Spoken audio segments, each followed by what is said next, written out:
Bonjour et bienvenue. Aujourd'hui, on va s'intéresser au sureau noir, le fameux Sambucus nigra. Mais attention, pas juste comme une plante qu'on trouve dans le jardin. Non, on va le voir comme une sorte de pont, un passage mystique entre le monde qu'on voit et celui qui se cache juste derrière. Voilà, l'arbre passeur. C'est vraiment le cœur de notre sujet.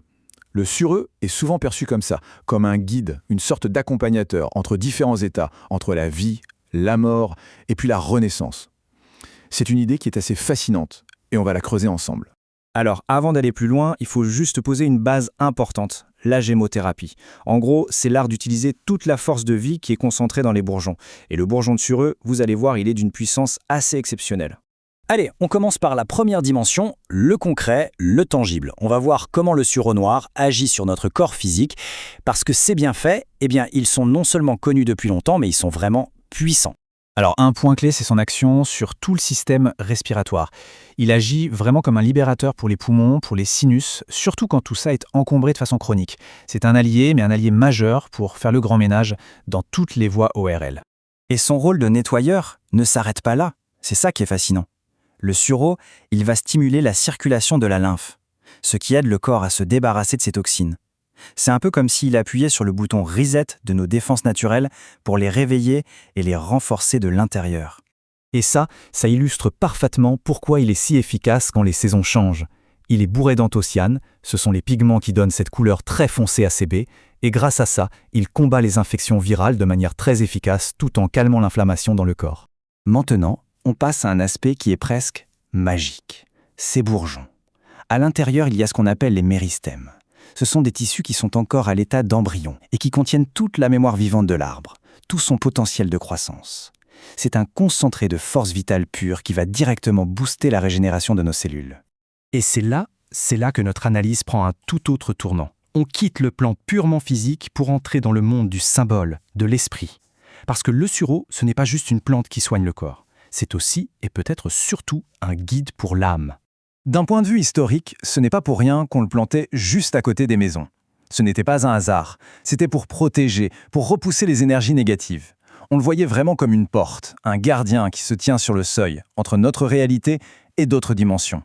Ce paradoxe, c'est vraiment le cœur de sa symbolique. D'un côté, on a sa fleur, d'un blanc immaculé, qui évoque la pureté, la lumière, l'âme dans ce qu'elle a de plus clair, et de l'autre, ses baies, noires comme la nuit, qui nous emmènent dans le mystère, l'inconnu, l'infini. Il incarne ces deux pôles à la perfection. Voyons d'un peu plus près ces 4 rôles spirituels. Premièrement, le sureau est considéré comme l'arbre de l'éternité. Il nous connecte au grand cycle de la vie, bien au-delà de notre petite perception du temps. Deuxièmement, il est le passeur entre les mondes. C'est un allié incroyable dans les moments de transition difficiles, comme le deuil, car il aide à accepter la transformation. Troisièmement, il offre protection et purification. On dit qu'il nettoie ce qu'on appelle les corps subtils, nos champs d'énergie, et qu'il renforce notre aura. Et enfin, il permettrait l'éveil de la mémoire de l'âme, en touchant à cette croyance qu'il peut nous aider à nous souvenir de qui on est vraiment, au fond, au-delà de cette seule existence. On arrive maintenant à la conclusion, là où les deux mondes, celui du corps et celui de l'âme, se rejoignent. Le sureau nous enseigne une leçon fondamentale, une leçon sur le cycle de la vie, sur cette transformation qui ne s'arrête jamais. Voilà, tout est dit. La lumière qui naît des ténèbres, le sureux incarne ce cycle sacré à la perfection. C'est bien dans le noir profond de la baie que se trouve la promesse d'une nouvelle vie, tout comme c'est dans le silence de la terre que le bourgeon se prépare à jaillir vers la lumière.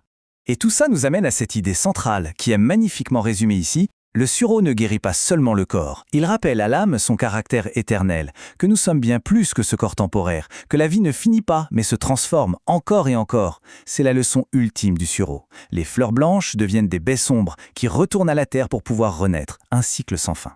Et pour finir, une question juste comme ça, une question ouverte, que ce soit en gémothérapie, en herboristerie ou simplement en le croisant dans la nature, une interaction avec une plante comme celle-ci, ça laisse rarement indifférent. C'est une porte ouverte vers une exploration plus personnelle,